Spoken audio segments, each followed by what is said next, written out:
Честито на шампионите. Няма усмивки, какво става, че не им даваме купи, нали? Все едно ще ги мъчиме. Все едно ще ги мъчиме. Сега ще ви кажа, че нови карти ще имате след купите.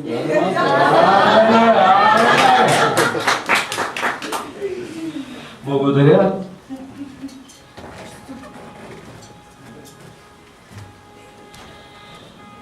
Поред, както се казва на номерата, следващия клас в нашия шампионат, Формула С. Знаете, това е клас пак с 6 предавки, с най-силните двигатели. Клас, който и той бе роден спонтанно и при всички положения е допринесъл достатъчно за нашия спорт през тази година.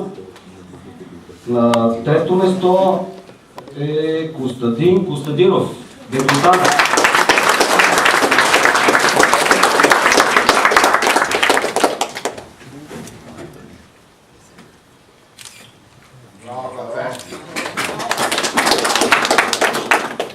Един път имаше фамилия Ташков, не съм сбъркал, не се притеснявайте. На втора позиция е бащата Пламента.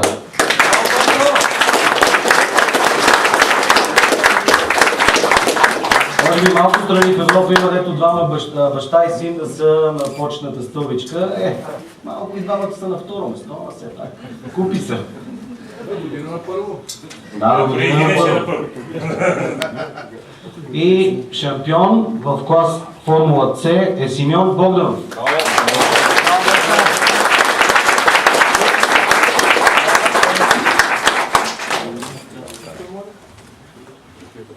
За нас казвате ли си?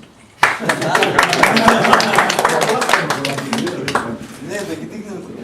Засмейте се, па ще видим.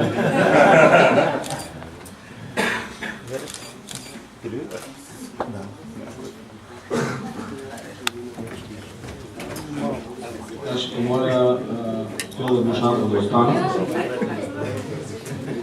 Следващия клас е клас Rotax Max, една амбициозна програма. На трета позиция е пилотът Румен Пълнов.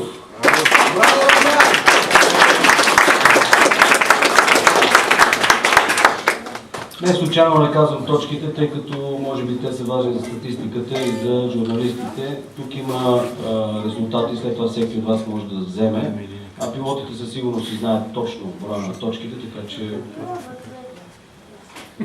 На втора позиция в клас Rotax Max е Адриан Недялков.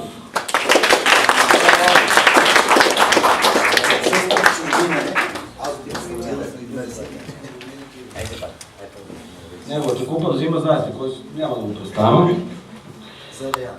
И на първа позиция шампион Васил Коларов.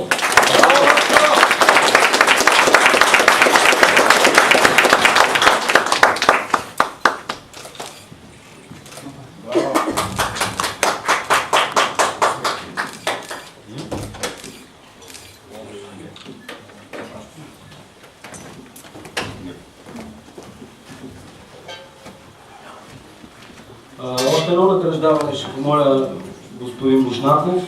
Знаете, има шампионат F1, в който участват момчета, които се подготвят за нашите състезания. На трета позиция е в този шампионат за 2010 година Борис Барбалов.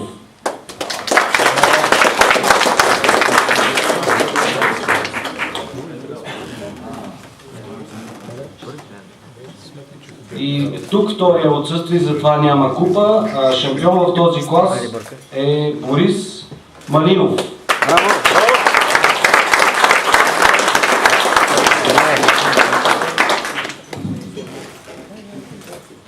Да, Бърковци.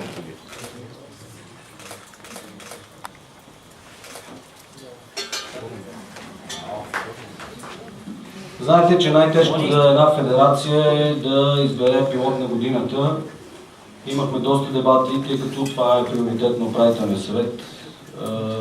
Как да постъпим, но при всички положения резултатите през тази година на определен пилот показаха, че той заслужава и може би за тази година с най-голяма сила.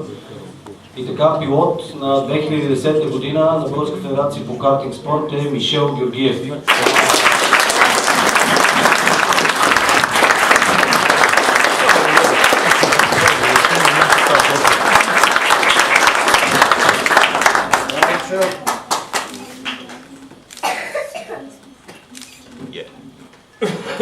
Браво, Мишо.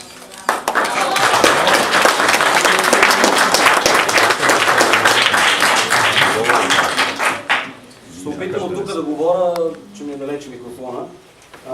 Също пилоти, които заслужиха вниманието на нашата федерация, като хора, които са се класирали в шампионата на достатъчно добро ниво, за да бъдат уважени. Това са в КФ3 Георги Тачков.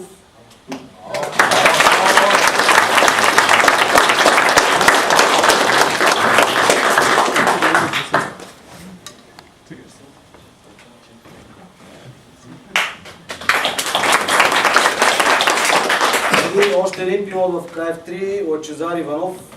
Браво!